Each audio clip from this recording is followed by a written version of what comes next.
Assalamualaikum warahmatullahi wabarakatuh.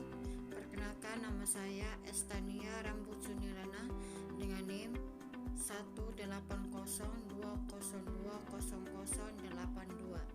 Dalam video ini saya akan mempresentasikan tentang pentingnya komunikasi yang efektif dalam suatu organisasi, mata kuliah teori pengambilan keputusan. Manusia di dalam kehidupannya harus berkomunikasi, artinya untuk memerlukan orang lain dan membutuhkan kelompok atau masyarakat untuk saling berinteraksi. Hal ini merupakan suatu hakikat bahwa sebagian besar pribadi manusia terbentuk dari hasil integrasi sosial dengan sesama dalam kelompok dan masyarakat. Secara umum, komunikasi itu sendiri dapat diartikan sebagai proses pertukaran informasi yang bertujuan untuk mencapai pemahaman yang sama.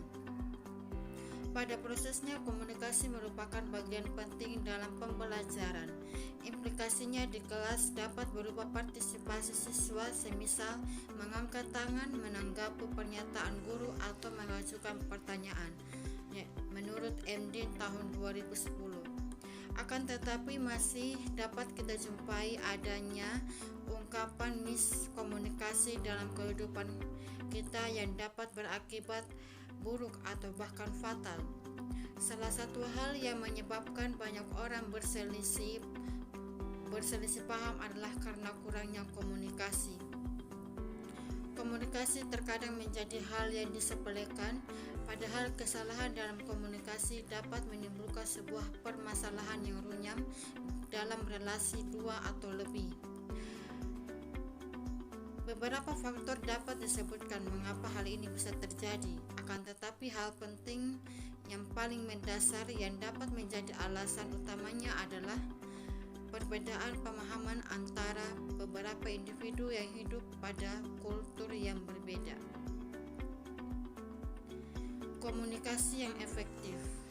Semua orang dapat berkomunikasi dengan caranya masing-masing, akan tetapi tidak semuanya mampu berkomunikasi secara efektif. Lalu apa itu komunikasi yang efektif? Komunikasi yang efektif dapat terlaksana apabila komunikator dapat menyampaikan pesan yang dimaksud kepada komunikan. Selain itu, komunikasi yang efektif juga bertujuan supaya informasi yang disampaikan dapat menimbulkan feedback dari komunikan.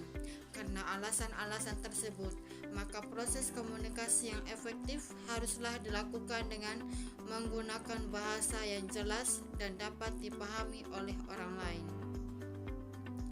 Pada dasarnya, komunikasi di dalam organisasi terbagi menjadi 3 bentuk, yaitu yang pertama, komunikasi vertikal. Bentuk komunikasi ini merupakan bentuk komunikasi yang terjadi dari atas ke bawah dan sebaliknya. Artinya, komunikasi yang disampaikan oleh pimpinan kepada bawahan dan dari bawahan kepada pimpinan secara timbal balik.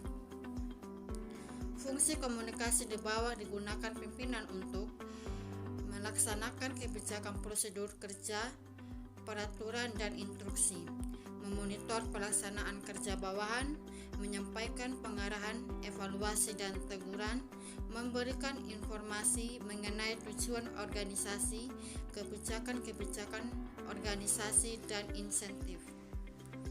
Yang kedua, komunikasi horizontal. Bentuk komunikasi dalam organisasi ini adalah secara mendatar.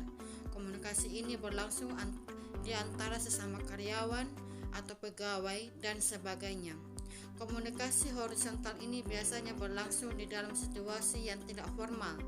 Komunikasi horizontal ini berlangsung dengan cara tatap muka melalui media elektronik seperti telepon maupun pesan tertulis. Yang ketiga, komunikasi diagonal. Bentuk komunikasi dalam organisasi ini sering disebut komunikasi silang. Proses ini berlangsung dari seorang ke orang lain dalam posisi yang berbeda. Sesuai dengan pendapat dari Reading dan Sabon sebagaimana dikutip dalam Muhammad tahun 1995 halaman 66 dapat disimpulkan bahwa keberhasilan sebuah organisasi ditentukan oleh keberhasilan proses komunikasi antara atasan dan bawahan. Ketika para pemimpin dapat berkomunikasi dengan efektif dengan bawahan, maka pesan yang disampaikan dapat disampaikan secara efektif. Dalam suatu organisasi, komunikasi yang efektif memiliki peran penting, yaitu yang pertama, meningkatkan produktivitas. Komunikasi yang efektif di tempat kerja adalah hal yang paling penting bagi keberhasilan suatu perusahaan. Setiap perusahaan memiliki seperangkat tujuan yang jelas. Kedua, menyelesaikan konflik. Jika sebuah perusahaan menghadapi masalah, krisis, dan konflik akibat antara karyawan menyebabkan penundaan pekerjaan sehari-hari. Hal ini menyebabkan pemborosan sumber daya dan menurunkan produktivitas kerja secara keseluruhan. Komunikasi yang terbuka di tempat kerja dapat mencegah dan menyelesaikan konflik. Misalnya, jika dua karyawan memiliki ketidaksetujuan atas beberapa masalah, maka konflik tersebut dapat diselesaikan melalui diskusi secara bersama-sama. Yang ketiga, mengembangkan kualitas karyawan. Lingkungan kerja yang ramah memberikan kesempatan dan dorongan pada karyawan untuk mengungkapkan ide-ide, memberikan umpan balik, memotivasi karyawan untuk bekerja lebih baik, memberikan penghargaan, merupakan beberapa contoh komunikasi efektif yang dapat memberikan kepuasan kerja dan peningkatan kualitas karyawan. Yang terakhir, yaitu membentuk hubungan profesional dan lingkungan yang kondusif. Karyawan dan manajer dalam sebuah perusahaan harus berkomunikasi secara jelas, terbuka, dan jujur. Manajer harus membangun hubungan kerja yang menyenangkan sehingga karyawan tidak ragu untuk menyelesaikan pekerjaan dan membentuk hubungan yang baik. Hal ini membuat karyawan merasa peduli dan dihargai serta memberikan dorongan loyalitas terhadap perusahaan. Komunikasi yang efektif berperan penting dalam penyampaian informasi yang harus diketahui oleh setiap karyawan atau pegawai. Informasi tersebut berupa diskusi kerja, target dari organisasi tersebut,